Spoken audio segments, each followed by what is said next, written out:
Naghain ng kontra sa laysay ang isang sari-sari store owner at isang kapatid ng napatay na human rights activist para questionin ang isinampang reklamo ng PNP CIDG laban sa kanila.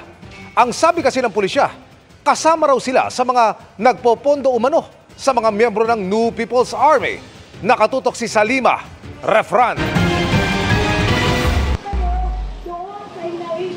Nangalampag sa Department of Justice ang iba't ibang grupo para hinging ibasura ang reklamong terrorism financing laban sa isang sari-sari store owner at kapatid ng isang pinaslang na human rights activist.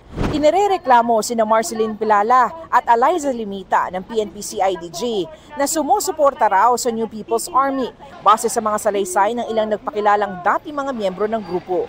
Kapwa naghain ng mga kontra sa salaysay ang dalawa kanina. Si Pilala nagbenta raw mula sa kanyang sari-sari store sa mga rebelde noong March 2021. Sinabi ring may pumasok na 100,000 piso sa bank account ni Pilala, bagay na mariin niyang tinatanggi. Habang si Limita naman, nagbigay raw ng adobo at kanin sa NPA.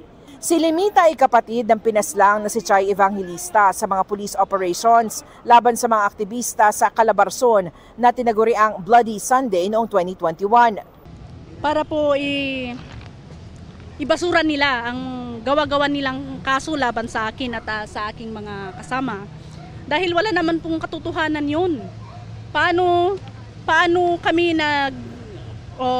nag-supply sa kanila ng mga sari-sari groceries na nung panahon na yon ay pandemic na po. Nakapasok na doon yung aming request na i-dismiss yung kaso dahil nga obviously contrived yung case at walang basis, so dapat lang na i-dismiss yung case. Baka kailangan yung Department of Justice, instead of simply accepting it at face value, ay kailangan imbestigahan din itong mga ginagamit nilang mga witnesses laban sa mga aktivista. For all we know, they are standing as false witnesses against activists and their families.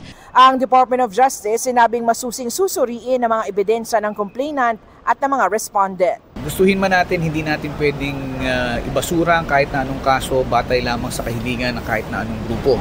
Kailangan po ito dumaan sa tamang proseso. Kinukuha pa ng GMA Integrated News ang panig ng PNP CIDG. Para sa GMA Integrated News, Salima Refran, nakatutok 24 oras.